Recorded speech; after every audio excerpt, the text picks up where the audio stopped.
Hello, everyone. Welcome back to the Antidote, and thank you so much for tuning in and having the willingness to learn something new today. Today, we're back in person, back in the studio, and we have a very special guest. Not only is Paul a good friend of mine, but he's also the deputy head of TD Bank Group's Sanctions, Compliance, and Anti-Bribery, Anti-Corruption Program as part of the Global Anti-Money Laundering Department, which we'll get into probably very shortly. He has practiced as senior counsel in TD's legal department, as well as Stockwood LLP, and has appeared before all levels of courts in Ontario and the Supreme Court of Canada, the Federal Court, and various regulatory bodies. He is chair of the 519's Board of Management and also serves as a member of the boards of the Ontario Justice Education Network and the Wellesley Institute. He has previously served on the Federal Judicial Appointments Advisory Committee for the Greater Toronto Area, as well as a past chair of the Law Society of Ontario Equity Advisory Group and Star Proud, and a member of the boards for the Ontario Bar Association, Asian Community Aid Services, and the Federation of Asian Canadian Lawyers. All in all, just put it short, Paul is very involved, and he comes with so many different levels of experience and knowledge, and I'm so excited to pick his brain about different things today. So welcome, Paul. Thanks for having me, Daniel, and thanks for the generous introduction. Yeah, of course. So, today I think our conversation is going to be more kind of free-flowing, kind of freestyle. I think usually in our episodes we do have a set of questions to guide us, but I think today it would be much more interesting if we had a free-flowing conversation about your various experiences. So, I think that'd be awesome. Okay, well, I'm ready to answer any questions you have. Yeah, so let's just talk about, I guess, like when people hear like anti-laundering, anti-bribery, like what does that even mean? And how did you even kind of find yourself in that sort of career? And what are some day-to-day things that you have to deal with? Sure. So, well, I would say first of all, how I found myself in the career, I'm lucky because, as you pointed out, like I practiced as a lawyer. I continue to maintain my license to practice in Ontario. Right. And I guess sort of that's what brought me into the current field that I'm in was supporting this area or this regulatory risk management focus as a lawyer, and then transitioning into the department. So for folks who don't know, there's many industries in Canada that are highly regulated, and the financial services industry being one of them. So what we describe in our industry is a broader set of disciplines called financial crime compliance. Okay. And they're all related in that essentially the goal of these sets of rules and regulations that apply to financial institutions is to protect the banks, protect financial institutions, really protect Canada's financial system from being used by bad actors.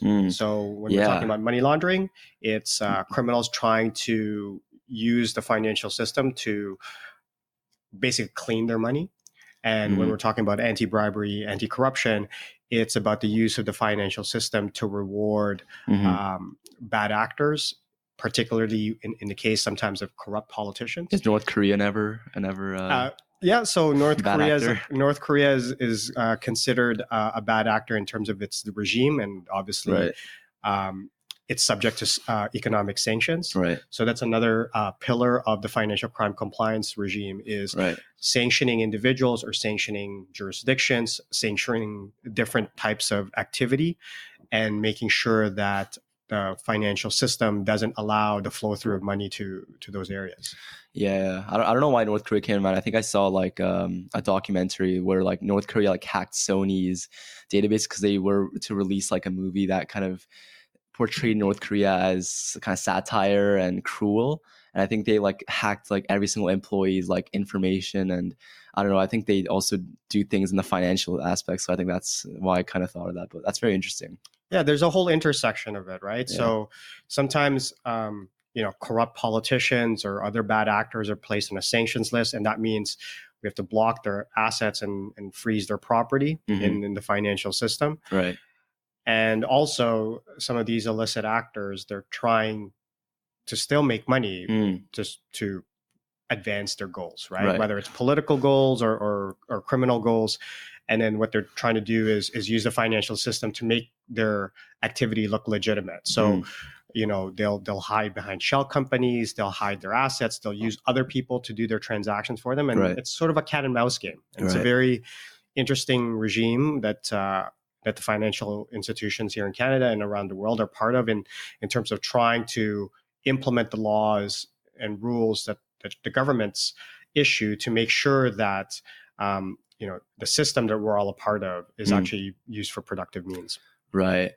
Wow, that's very cool. I think also recently there was a Senate hearing with I think was bank executives and maybe it was social media companies, and they were asking them like about people who stormed the on January 6th, and how, if we have the right to look into their bank accounts to see what they were purchasing or where they were, and kind of like the extent of the control of the banks on people's lives. I'm just wondering, just curious about like your thoughts on that, and just I guess the recent kind of fluctuation of these sort of topics with people's privacy, and like kind of in this world where everything is so connected and digitized.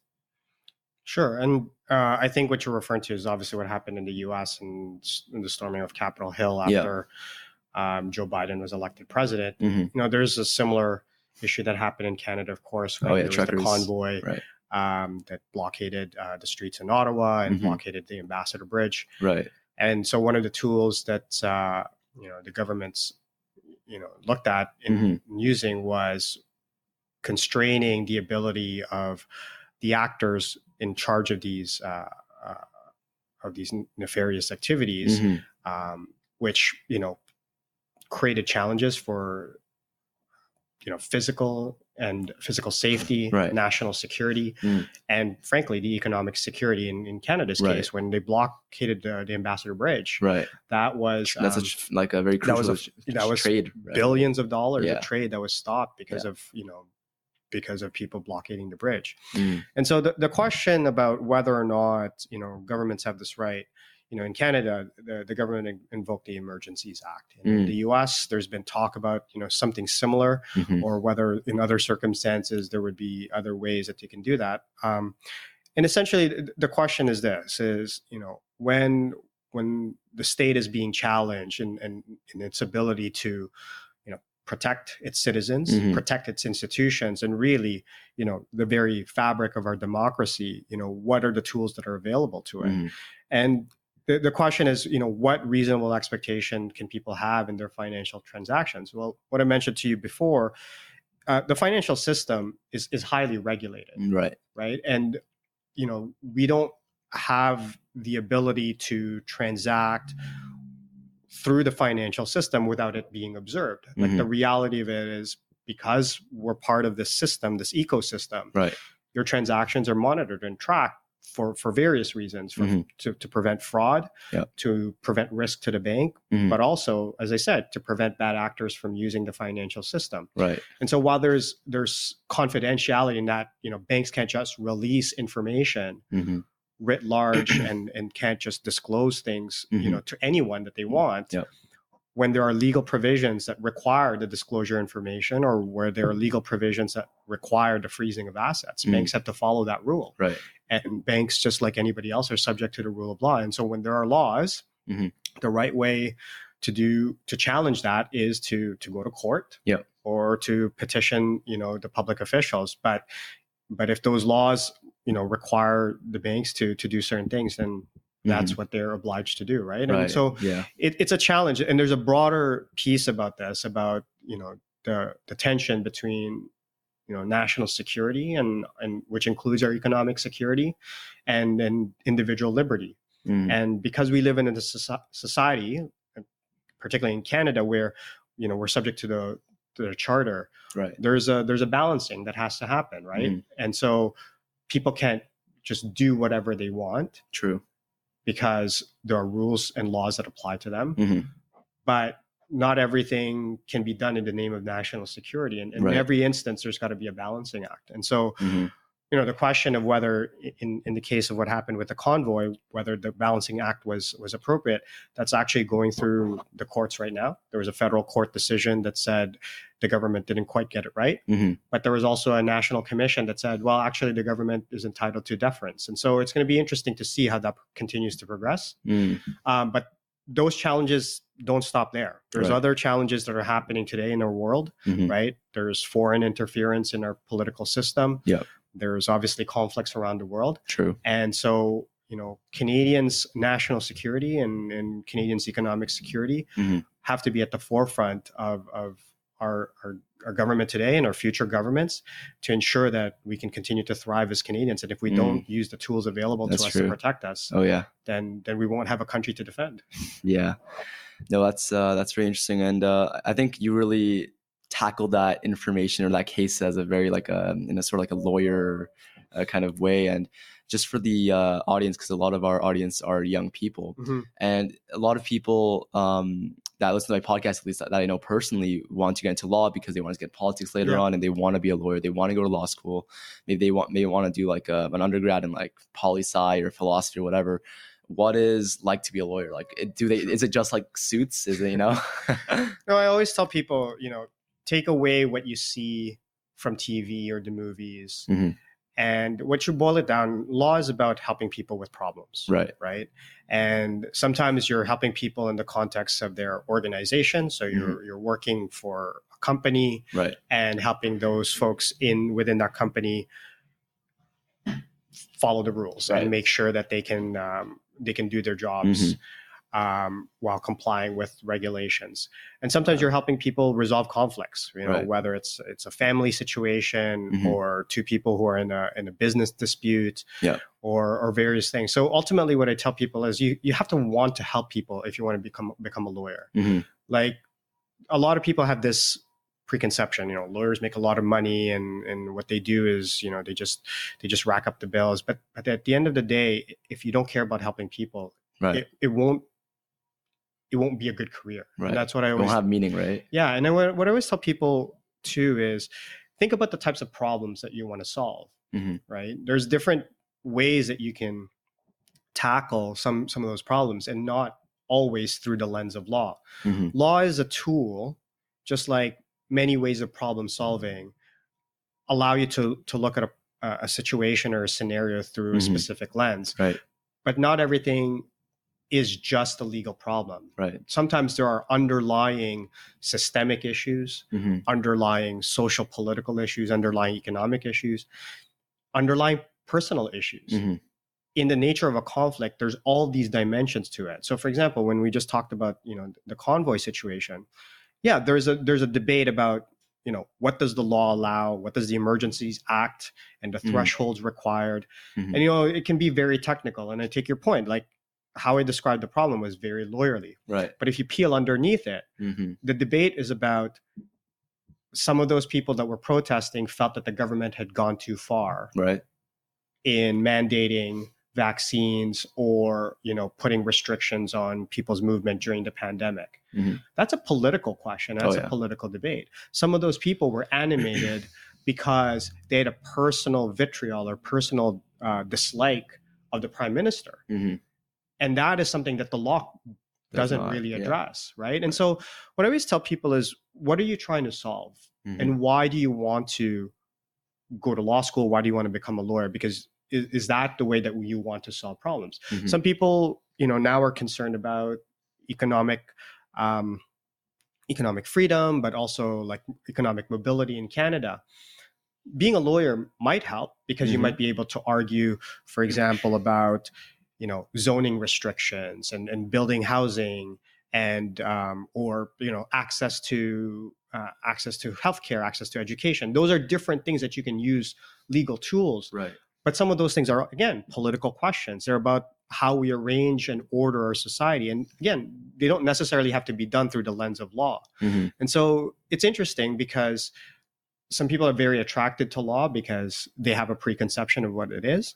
And what I always just go back to is, are you trying to help people? And in what ways are you trying to help people, and what problems are you trying to solve? And if law will help you do that, then great.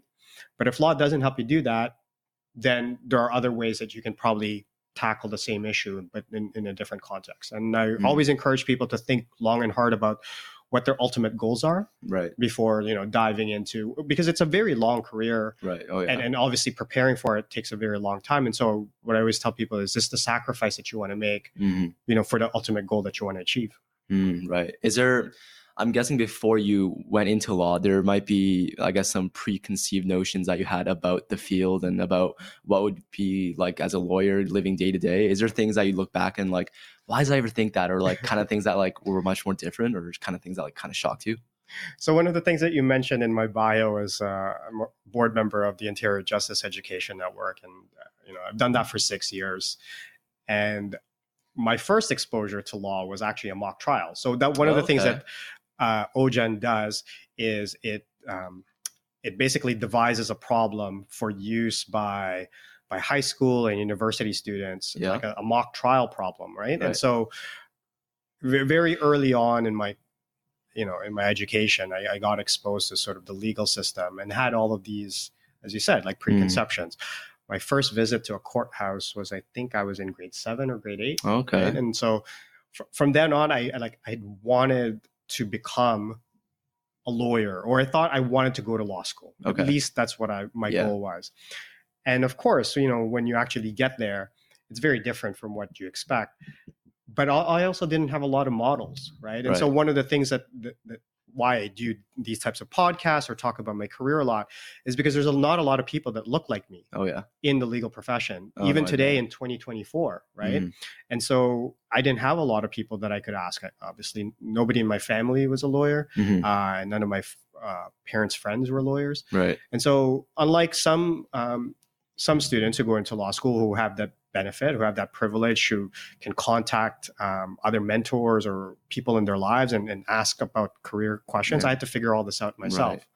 And so, for me, as a Filipino Canadian, as an Asian Canadian, we're still a minority in the legal profession. We're still a minority in positions of authority. We're a minority in politics. We're a minority in many places in society. And so that's why one of the reasons why I continued to pursue that, but also took on a lot of these visible leadership positions, is because I wanted to show other people, especially in the next generation, that you can do something like this. And it may be right for some people. It might not be the right career path for others.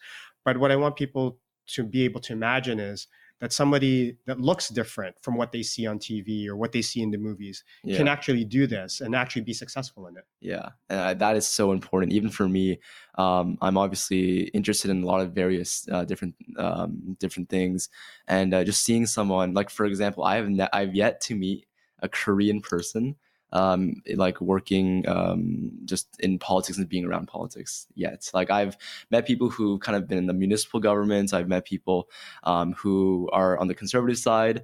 I've yet to meet someone that I could actually have a conversation with, like, about politics. And I think that's so important, because if I see other Koreans in politics, I could kind of relate to each other. Like our cultures are probably similar, so we could probably laugh and joke about certain things. But not seeing that also is sometimes just makes me feel like kind of like alone in a way. So I think that's another reason why I think just having people that might not be different in those type of positions are so important. And I think this episode will do such a good job of that. Well, that's definitely something that I've focused and dedicated my career in. I've got my legal practice, my history as a litigator, and as you mentioned, arguing cases all the way to the Supreme Court. Yeah. And the point of all of that work, at least for me personally and professionally at least, has been to open up spaces for people who wouldn't otherwise be allowed in many places and spaces in Canada. Right. And I'll give you a couple examples. The case that we went to the Supreme Court for was a dispute over whether a law school in Canada could be licensed to give law degrees when it had an admissions policy that discriminated against us LGBTQ plus people, that discriminated against religious minorities, that discriminated against women, right? Because the school proposed to have a law school, but everyone who was admitted had to sign a contract with the law school that said they wouldn't engage in premarital sex. They had to follow a specific branch of Christianity. Oh, And basically, you had to abide by this community covenant, yeah. or else you couldn't get into this law school. And that is a challenge when you're talking about a place in Canada. Okay. Law school places are very prestigious, and because they lead to such interesting career paths, but also they are a way, as you pointed out, for people to get into politics, for people to get into government, for people to get into places of authority. Yeah. And when you restrict those places, when you say you can't come into this place, that's a problem in a free and democratic society. When you restrict places of authority, places of access, then that means people who are different don't get to advance, don't get to make progress. Right. And that's what we've been trying to do, at least for myself personally in my career, but also many of the organizations. It's to break down those walls, break down those barriers. You know, another example that I can give you, you mentioned, again, being appointed by the governor and council to help select judges was one of the most important things that I could have ever hoped to do in my career. Because that meant that people who were daily sitting in courtrooms, dispensing justice, hearing cases, resolving disputes for the community, these were people that I had some influence in making happen. Okay. And I'm very proud of the fact that when I went through the committee, we appointed people who were the first. We appointed one of the first Korean Canadian judges. We appointed one of the first brown gay judges in Canada, right? And we appointed more women. We appointed Indigenous lawyers. And these were people who might not have ever gotten a chance to be recognized, to have this type of promotion, to have this type of career opportunity, but also this opportunity to make a difference in Canadian society. Yeah. And that to me, that's again, is about what you do with your privilege, what you do with your power, what you do with your authority. So to me, that is my contribution. That is what I want to keep doing in my professional life. So in corporate Canada, there's still so many barriers that we have to break down. Yeah. I'm probably the only Filipino executive that works in this financial crime compliance field that I know of. Right. And one of a handful of Filipino executives in my company. Yeah. Right? And as I said, in the legal profession, you're not going to find a lot of Asian Canadians that are running their own law firms or at the top of their field. And, you know, we've made some progress. There are now 3 Filipino Canadians that are at the Court of Appeal and across Canada. But we're still having to celebrate what are exceptions. It's not like, oh, okay, like you expect it. It's like, it's a surprise when something like that happens, right? No. And so my point being is that all of the things that I do, all the volunteer work, the things that I do in my career, when I recruit for people, when I hire people, when I speak on these panels, and essentially why I'm running for office, I think is because I want to make sure that the Canada, the Ontario, the society that we have is inclusive and can actually give people a meaningful opportunity to pursue what they want to do with their lives, with their careers, and gives them a hope, especially people like us, you know, children of immigrants. Yeah. Right. Why did our parents come to this country? Why do so many people come to this country?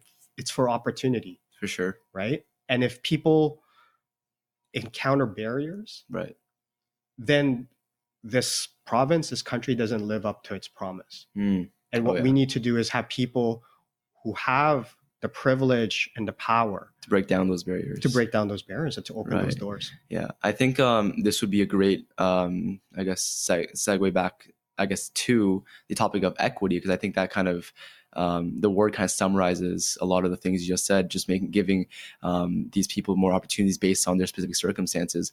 And I think, at least in my experience, not many people know what equity is. I feel like it's more of a term. I mean, it's been used forever, but I think, at least in my circles, people don't exactly know what that is. Could you maybe explain the kind of the concept and how we are kind of implementing it here in Canada, or just maybe your general experience with it? Sure. And maybe what I'll start with is saying what it isn't, right? Mhm. It's not this pejorative terminology that we're now starting to hear, this backlash, Mhm. this backlash against wokeness, Yeah. right? To me, equity is a very simple concept. Mhm. It's as you described it, allowing people to thrive given their circumstances and their situation. Mhm. And for all of us, we all have history, Oh yeah. right? Whether it's because of our families, Mhm. what resources we had growing up, right? Mhm. Right. The communities we grew up in, Yeah. and the challenges, whether you come from a rural environment or you come from, a big city, but we're a bit disaggregated and disconnected. Um, People might have different abilities, right? Right. They might have different challenges, mental health issues Yeah. that they're carrying, and of course, discrimination still exists in our society. There's biases that exist in our society, Yeah. and so the concept of equity is really recognizing that all those things exist, Yeah. and trying to provide as much as possible um, a level playing field, so to speak, Mhm. when opportunities arise. Right. So people do have the opportunity to pursue things, even if they have maybe challenges. So, like one easy example, right? Everybody needs to go into like the grocery store or to the bank. Mhm. And if you just build steps, Yeah. sure, like there will be people, most people can access it. Okay. But the reason we built ramps is because some people have physical disabilities, right? Right. So they might need a wheelchair. Yeah. Some people have canes, right? Mhm. But when you build things in an equitable fashion, when you have equity at the forefront, Mhm. it actually helps more than who you think you're just designing it for. It actually helps a broader set of people. Right. So if we built, instead of steps, we built ramps, more people could access Mhm. people with strollers, Oh people yeah. who are, having their kids with them, and maybe Carrying, stuff, restocking the grocery yeah, store. and Yeah. it's a lot easier for everyone. Why we built those automatic doors? Again, first it was for people with disabilities, but Mhm. then now it's actually more convenient for everyone. Like you said, if you're carrying stuff, then the doors open Yeah. automatically, right? And so that to me is the power of equity. Mhm.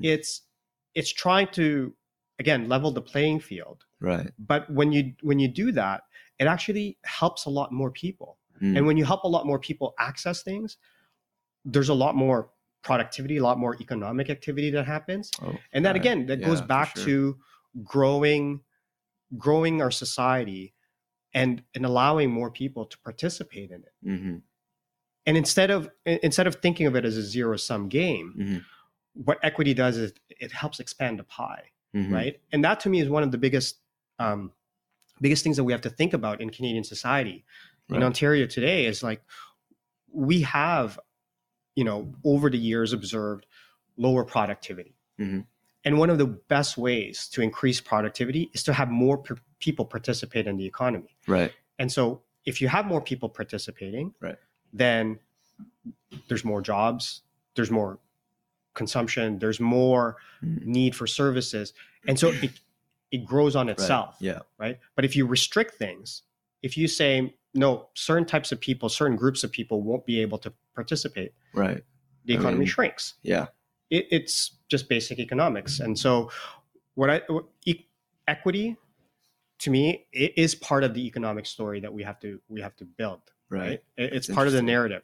Instead of people thinking that equity takes something away from them, Mhm. equity actually allows more people to have access, and there's more available for everyone. Yeah. Yeah, no, that's really interesting to hear because I mean I don't think there even if I like look up on YouTube what is equity, there's like one video made like 5-6 years ago and like a very simplified like cartoon kind of drawing, and I don't really hear much about it. I mean I learned it in my grade 12 law class and parts of my like grade 12 economics class, but seeing it in an economics perspective and how we could increase productivity, that's something I never heard before. So that's very interesting. Um, so maybe we could maybe shift kind of topics to politics. That's always fun.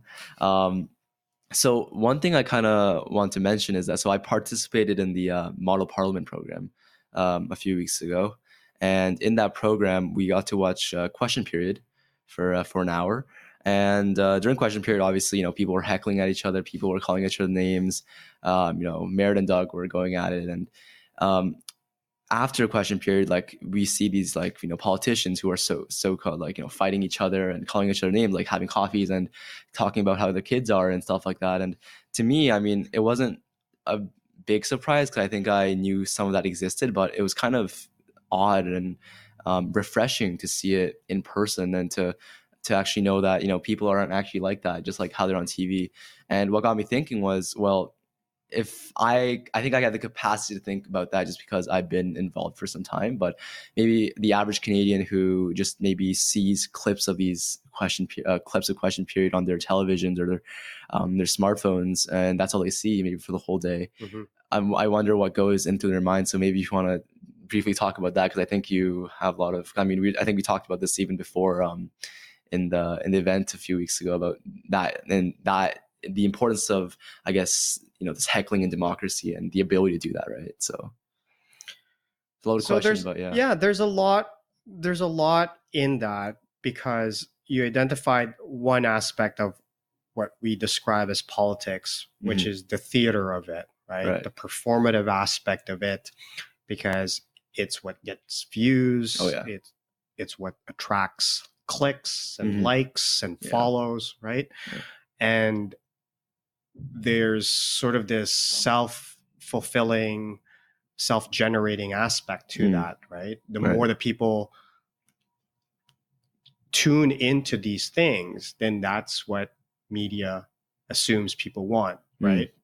And then so they create more of this type of content.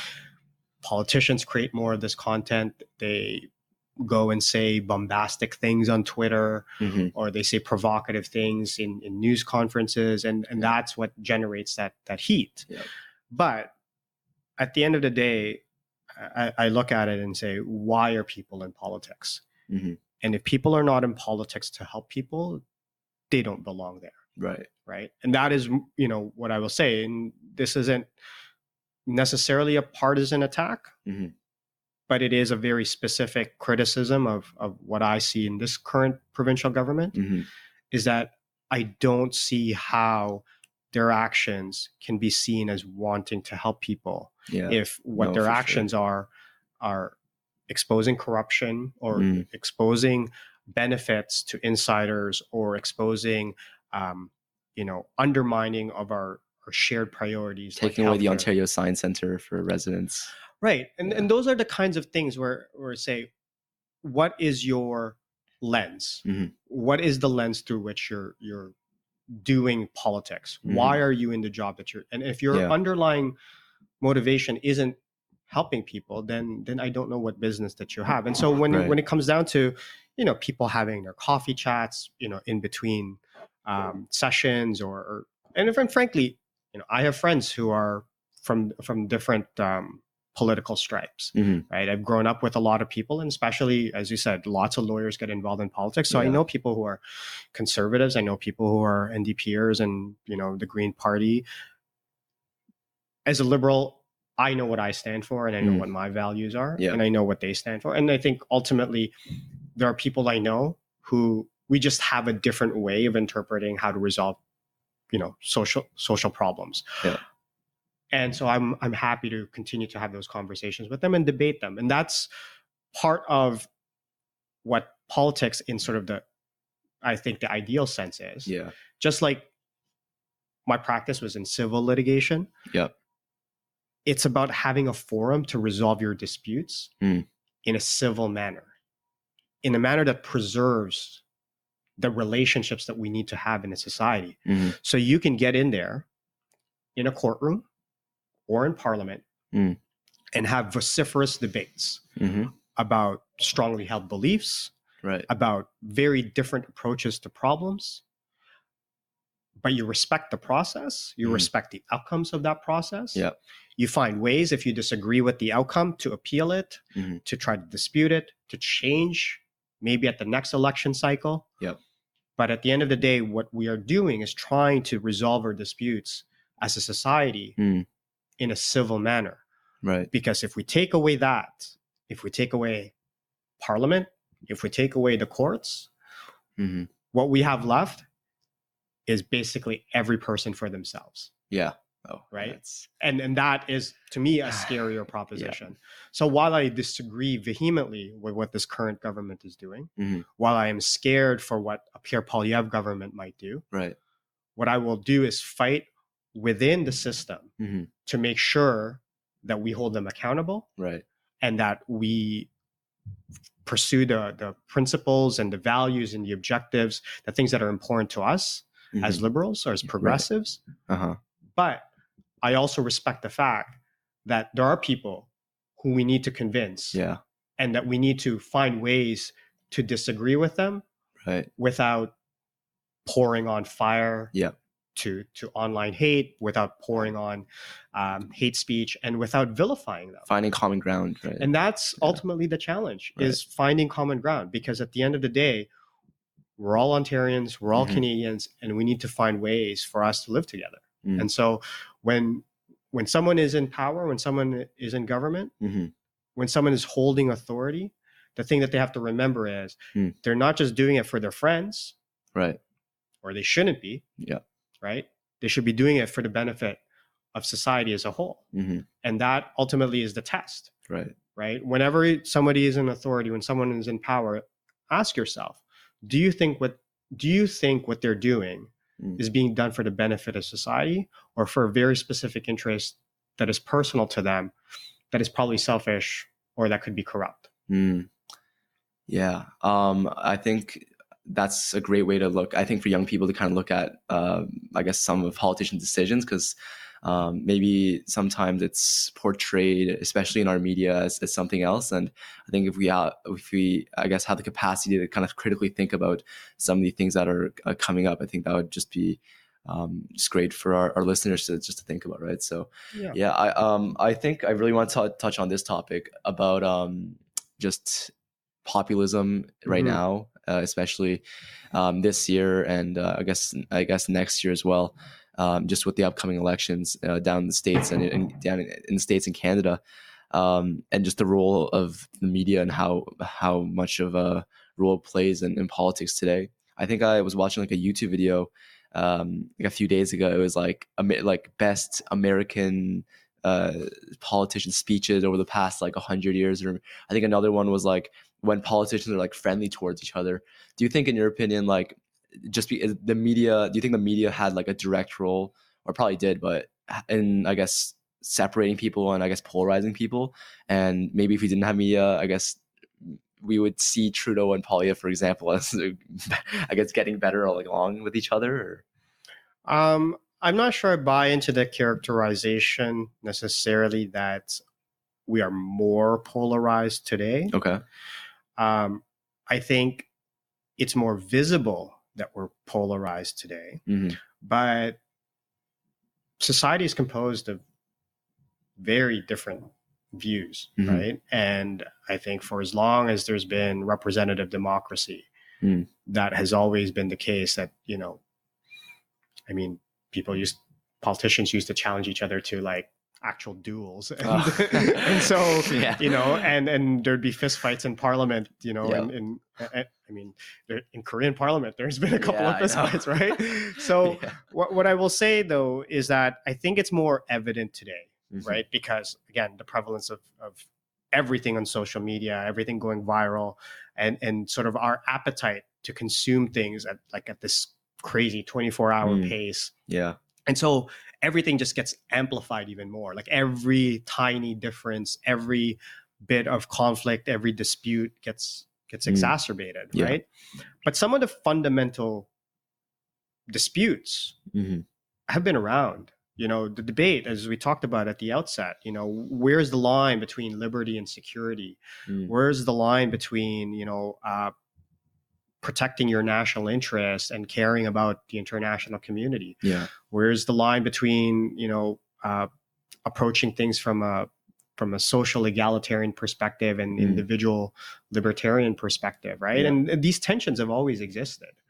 And so to me, the danger is that not that we have these tensions and not that we have these debates. The danger is when we vilify the other side and we say, you don't belong in our society anymore.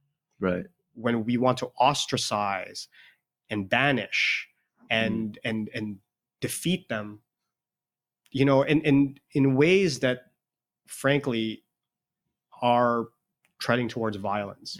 That is when we risk the danger. But when we are able to sort of extract from, there are differences in opinion, right? There are different approaches to problems. The problems that we're facing are actually more complex. They don't lend themselves to simplistic sloganeering, right? Saying axe the tax to talk about whether or not implementing pricing on carbon is important or not, given the reality of the climate crisis versus today's economic, challenges. That sloganeering isn't helpful. No, it's a very black and white approach, and it's so much more multifaceted if you actually look into it, right? And that's exactly the point, is that a lot of the debates that we have are actually so complex because the ultimate impacts and the challenges that we might have in terms of different approaches to things, there's just more at stake these days, right? It's more complicated to solve problems because there's so many downstream impacts and that before we didn't necessarily anticipate. Also, as we talked about in terms of the context of equity, there are now groups that before politicians might not have necessarily paid attention to, or they might not have considered as important in their decision making. And so that also makes it harder to come up with simplistic solutions, right? And so again, I go back to the point of we need to be able to discuss and debate complex social problems without vilifying the other side, so to speak, or vilifying the people that don't necessarily agree with us, and finding common ground where the ultimate lens that we need to be looking through is, who is this helping? Who is this hurting? And that's the kind of problem solving, and that's the kind of approach that we need to have when we're debating these very complex social issues. Yeah, for sure. I mean, right now, I think, especially with 2 elections coming up, the role of the media and social media and how much that plays into, I guess, how things turn out, I think will be very interesting to see. And especially with the American election happening in only 5, 6, 7 months, and it's gonna be a very interesting time. I think one very interesting topic for us to, I guess, discuss is how much do you think the results of the American election will kind of trickle into Canada, and what that means for Canada if, I guess, either one candidate gets elected over the other? So we have to be cognizant of the broader context of the relationship between Canada and the US, right? While the US is undergoing a specific challenge right now in its democratic journey, but, Canada and the US have a long-standing trading relationship. We have a long-standing cultural exchange, and we've been probably the most peaceful neighbors in all of human history. And so it's going to survive one election cycle, certainly. But whether it exacerbates certain tensions that we have today, or whether it advances certain shared goals, I think is going to be a question of who gets elected in the US and who gets elected in Canada. But to your point about, the role of the media, I would also flip that on its head and say, what is the role of the media consumer, right?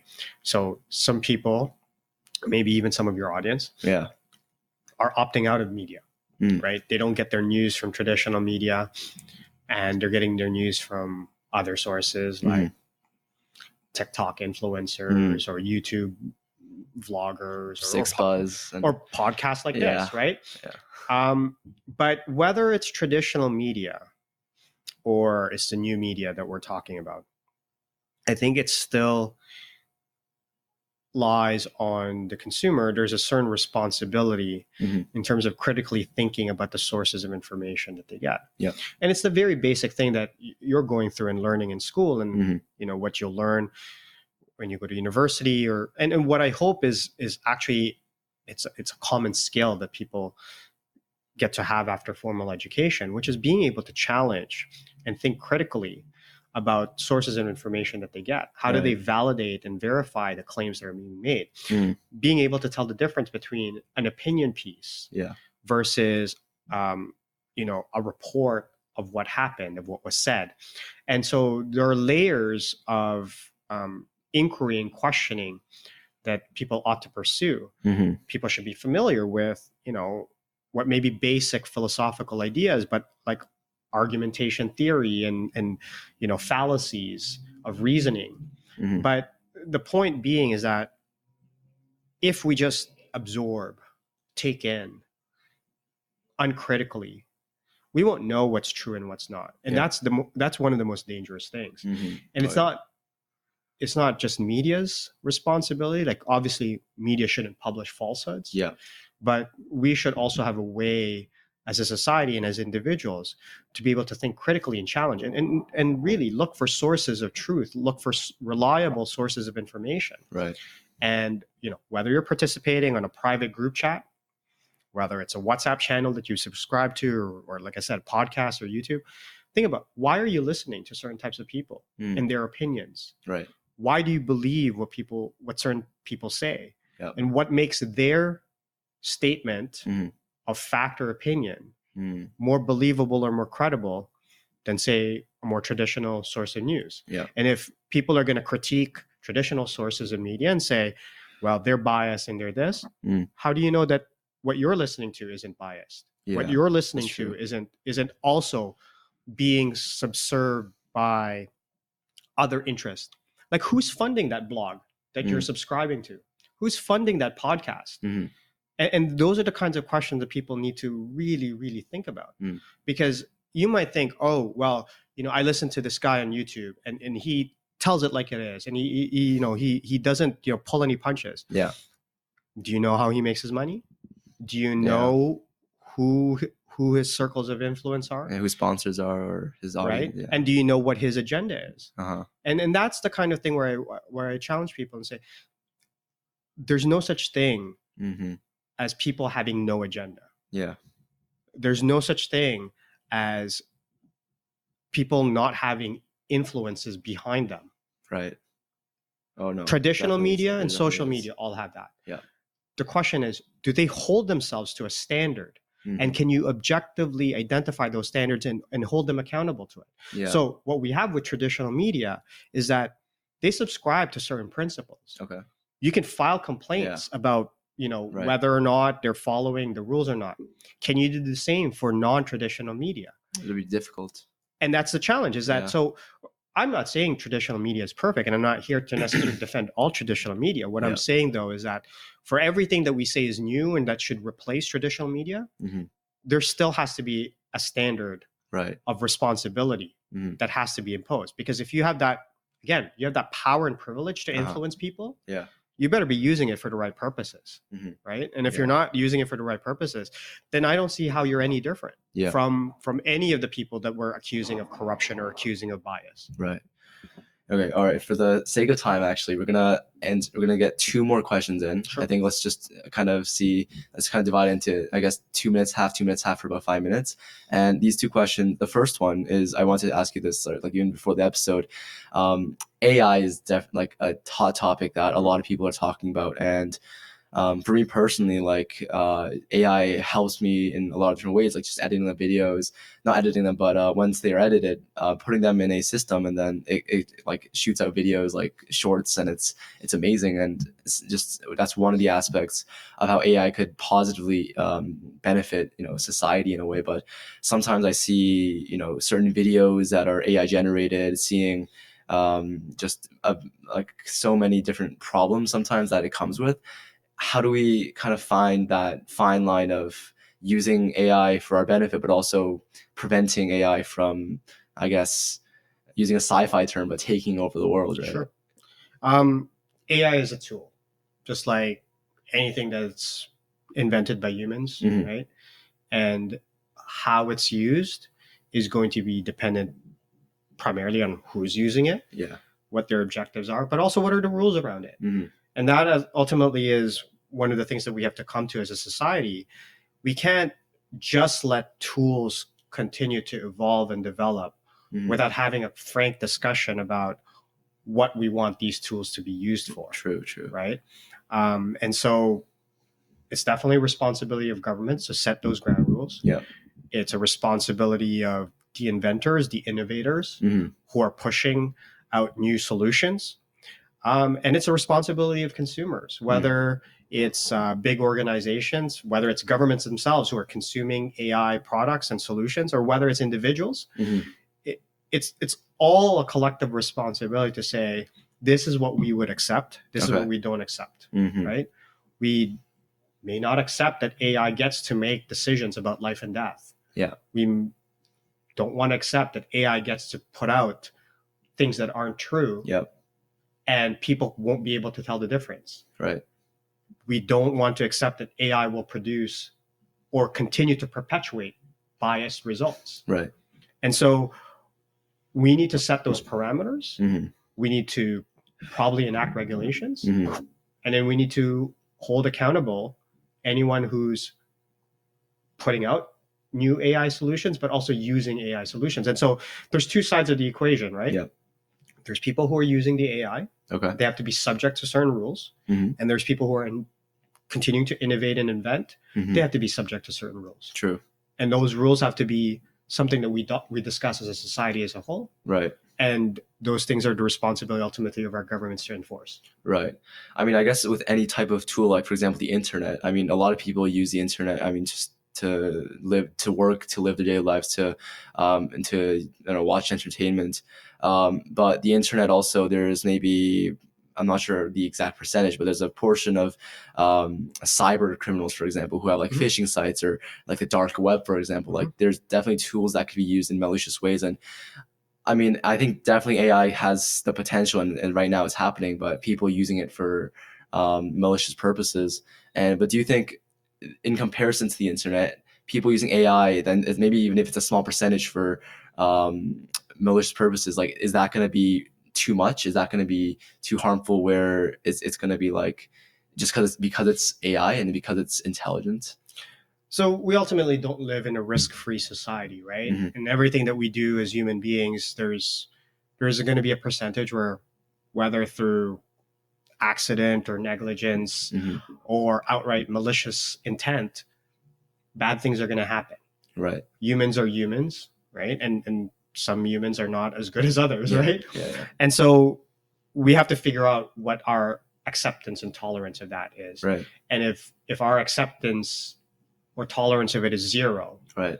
then we ban things outright. Yeah. But we know the history in human history, there's no such thing as a perfect ban, right? Nope. So you're not going to be able to ban AI Yeah. because we're afraid of the consequences. What we have to do is figure out how to mitigate the risk. Yeah. And that's where, again, we to tie it all back together. Law is a tool, Mhm. and law can be used as a tool to mitigate and negate some of the risks of AI. But that's also a social and political conversation. It's Mhm. about, what do we accept as a society? Yeah. Do we want individuals Mhm. to have complete liberty, use whatever tool you want for whatever use you want? Or Mhm. do we have to think about society as a whole? Yeah. Right? And if the tools are going to be used to undermine the things that we value, truth, democracy, Mhm. right?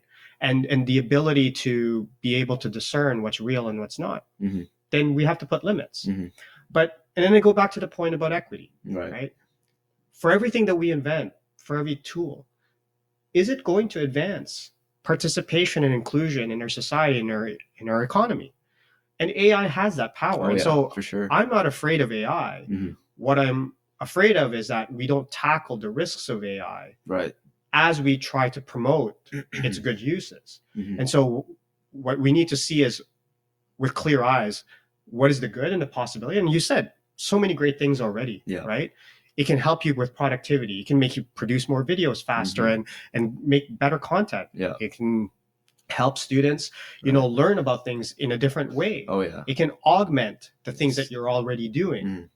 but it shouldn't replace Right. your ability. It shouldn't replace your thinking. Mhm. And that ultimately is what we want to address, is that AI is a tool to help the human experience. Mhm. But when it starts undermining the very things that make us human, Yeah. then that is the challenge that we have to tackle. Right. And those are the risks that we have to mitigate. Yeah. Do you think that original, creative, personalized writing will never be the same because of AI? Well, they said the same thing about the printing press. They said the same thing about the internet, right? Yeah. And people are so innovative. Mhm. This is the thing. As Right. scary and as challenging as today's world is, the thing that gives me hope and why I continue to do the things that I do Right. is because I fundamentally believe that human beings are so creative and so innovative, Yeah. that they'll be able to do so many more things than we ever could possibly imagine. Right. And in our stage in 2024, we don't know what's in store Oh yet, yeah. right? Yeah. And so to me, that's the power of this conversation, is really just thinking about what more could we do as a society if we had the right tools, Mhm. if we had people in authority who are looking out for the common good, Yeah. and if we opened up society to be more inclusive. How much more could we accomplish? How much more could we have it? How much Yeah. better could our society be? Right. And that's the unifying theme out of all of this, is to make sure that we have good government, that we have an equitable society, Mhm. and individuals can flourish. Right. And that's what I'd like to continue contributing to. Awesome. Okay, wait, one last lighthearted question. Do you have a favorite like philosophy or like I guess a school of thought that you especially like to maybe live by or kind of or maybe do you have like a philosopher that you I guess admire or someone that like I don't know might be that you think is very intriguing because I know your undergraduate was this whole thing, right? So Yeah. So in many ways, what's old is new again, but the classics are called the classics because they continue to live on. Mhm. I've been reading a lot and listening to a lot of podcasts about Marcus Aurelius and Yeah. Stoicism. Yeah. And I just finished Meditations actually a few weeks ago. It's a great yeah, read. Yeah. and it's great, from a personal perspective, to figure out how to like go through the challenges of the day and look at them from as much an objective Mhm. perspective as possible. Right. But from a political and personal philosophy, I always tell people that there are alternatives to Mhm. consequentialism and utilitarianism. It's looking at the kind of person that you are. And Right. I always recommend people to read more on virtue ethics, and I always tell people that Mm. as humans, we're going to make mistakes. Yeah. There's no one that's perfect, but if you pursue certain principles and strive towards forming virtues and practicing good habits, then over your lifetime, Right. like that's ultimately, and that's the goal, is having a lifetime of virtue, right? And so to me, that's what I would recommend to people. I think Aristotle called it like eudaimonia or eudaimonia for Yep, very good. ultimate happiness. I think for me at least, one of like my favorite, I guess it's very intriguing, this concept of the golden mean of trying to live in the middle and trying to not kind of sway one way or the other. I think that's one of the, I think when I learned that in class, I was like, that's an ethical theory. Like that's very interesting. So I don't know, like going into ethics, I think, and philosophy is something I'm definitely going to study more in university and possibly take a minor or something like that in. So I'm really interested to learning more about virtue ethics. And That was such an insightful episode. We covered AI, we covered equity, we covered politics, we covered what's like being a lawyer. We really ran the gauntlet there. And Paul, thank you so much for your time and for all your insights. I'm sure the audience has learned more than so much more than they can learn in that short amount of time. And I'd love to have you definitely back on. I think the audience members, I think the people who actually watch the show like always like give me comments about it. And I feel like this one will be a very fun episode. So thank you so much. I appreciate it. And I really look forward to everything else you do in the next few days. How could people a few months, because 2024 is going to be an exciting year for all of us. How could people like reach out to you, or how could people find you? Well, again, thank you for having me. It's been fun, and the time has really flown by, and always happy to come back and chat about these topics. There's probably more developments in the weeks and months to come on all the stuff that we talked about. Yeah, probably. Follow me on socials. I'm on Twitter, Instagram, Facebook. I haven't gone on TikTok yet, but it might get shut down anytime soon. So yeah. Okay. Oh yeah, that's it. I need to look for it. So guys, read the news. That's the bottom line today. Okay. Anyways, thank you so much for listening. And having the willingness again to learn something new and to step out of your comfort zone to take on different perspectives. And this will have a new episode again next week. So stay tuned for that. Make sure you follow all our socials. We are on all major platforms. And I wish you a good day, night, evening, wherever you are in the world. And I will see you next time. Thank you.